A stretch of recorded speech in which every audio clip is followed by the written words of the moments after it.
என்பது, செழிப்பு என்பது மனிதனுடைய மனதிலே தோன்றின ஒன்றல்ல, அது தேவனுடைய மனதிலே தோன்றினது. எனவேதான் கர்த்தர் முதல் மனுஷனாய ஆதாமை செல்வ செழிப்பான ஐஸ்வர்யம் நிறைந்த ஒரு இடத்துல கொண்டு போய் என்ன செய்தாரு? வைத்தார்.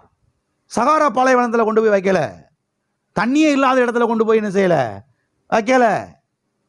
விளைச்சலே இல்லாத இடத்துல, காஞ்சு போய் கிடக்கிற ஒரு இடத்துல கொண்டு போய் என்ன செய்யல? வைக்கல. செல்வ செழிப்பான ஒரு இடத்துல கொண்டு போய் வச்சாரு. ஆமென். அதன் பிறகு பாருங்க, ஆபிரகாம்ங்கிற மனுஷனை கர்த்தர் அழைக்கிறாரு. அழைக்கும் போதே பாருங்க, நான் உன்னை செல்வ செழிப்பாக தான் ஆக்குவேன், உன்னை ஆசீர்வதிப்பேன்னு சொல்லி தான் அழைக்கிறார். ஆமென். அடுத்து பாருங்க, எவ்வளோ காரியத்தை பார்க்குறோம். கர்த்தர் பாருங்க, மனுஷன் செல்வ செழிப்பாக இருக்கணும், அவன் ஐஸ்வர்ய வாழ்வு வாழணும் என்பதை தான் அவர் என்ன செய்கிறாரு? விரும்புகிறார். ஆகையே தான் நான் சொன்னேன் பாருங்க, இந்த செழிப்பு என்பது மனுஷனுடைய மனதில் தோன்றின ஒன்றல்ல, இந்த செழிப்பு என்பது, ஐஸ்வர்யம் என்பது கடவுளுடைய மனதில் தோன்றின ஒன்று. ஆமென். அதனால தான் கர்த்தர் அப்படிலாம் கொண்டு போய் என்ன செஞ்சாரு? வைத்தார். அது போல பாருங்க, இந்த தரித்திரம் என்பது அது மனுஷனை ஒடுக்குகிற ஒன்று, அது நொறுக்குகிற ஒன்று. எத்தனையோ குடும்பங்கள் தரித்திரத்தினாலே நொறுங்கி போயிருச்சு, எத்தனையோ குடும்பங்கள் ஒடுங்கிருச்சு. என்னன்னா தரித்திரம். அதனால தான் ஆண்டவருடைய பிள்ளைகள் ஒரு நாளும் தரித்திரத்தை குறித்து என்ன செய்யக்கூடாது? மேன்மை பாராட்டி பேசக்கூடாது. தரித்திரத்தை உயர்த்தி என்ன செய்யக்கூடாது? பேசக்கூடாது. எதுக்கு எடுத்தாலும் எங்க ஆண்டவர் இதெல்லாம் விரும்ப மாட்டாரு அப்படின்னு பேசிக்கிட்டே தெரியக்கூடாது. இன்னைக்கு பார்த்தீங்கன்னா சர்வசாதாரணம் பேச ஆரம்பிச்சிட்டாங்க. என்னங்க, ஒரு நல்ல செருப்பு எடுத்து போட்டு நடக்க வேண்டியதானே? இல்லை, எங்கள் ஆண்டவருக்கு நல்ல செருப்பெல்லாம் போடணும் செய்யாது. என்னத்தை சொல்கிறதுன்னு தெரிலங்க.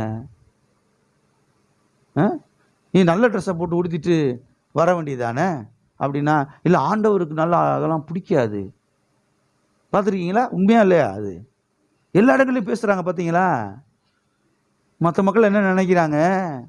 இவங்க ஆண்டவர் பாவம் தரித்திரம் பிடிச்ச ஆள் போல, நல்லாவே இருக்க விட மாட்டார் போல, இவங்க ஆண்டவர் இவங்களை நல்ல சோறை சாப்பிட விட மாட்டார் போல, நல்ல ட்ரெஸ்ஸை உடுத்த விட மாட்டார் போல, நல்ல ஒரு செருப்பு கூட போட விட மாட்டார் போல இருக்கிறீங்களா?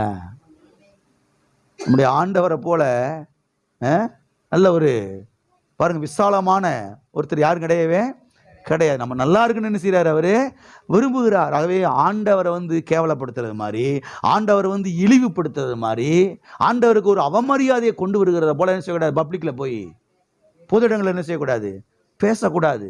எப்போது கர்த்தரை உயர்த்தி, அவருடைய கல்வாரியை உயர்த்தி, அவருடைய ரத்தத்தை உயர்த்தி, அவருடைய தழும்பை உயர்த்தி, அவருடைய காயங்களை உயர்த்தி, ஆமென், அப்படி பேச பழகணும். எங்க ஆண்டவர் எங்களை நல்லா தான் இருக்க சொல்றாரு. ஆமென், ஆமென். எங்க பிள்ளைங்கள்லாம் நல்ல ஸ்கூல்ல தான் படிக்கணும். ஆமென். எங்க பிள்ளைங்கள்லாம் நல்ல ஸ்கூல்ல தான் என்ன செய்யணும்? படிக்கணும். நல்ல இடத்துல தான் இருப்பாங்க என் பிள்ளைங்கள்லாம். ஏன்னா கர்த்தர் என்ன செஞ்சிருக்கிறாரு? வாக்கு பண்ணியிருக்கிறார், விரும்புகிறார். அதற்காக தான் அவர் சிலுவையில் என்ன செய்திருக்கிறார்?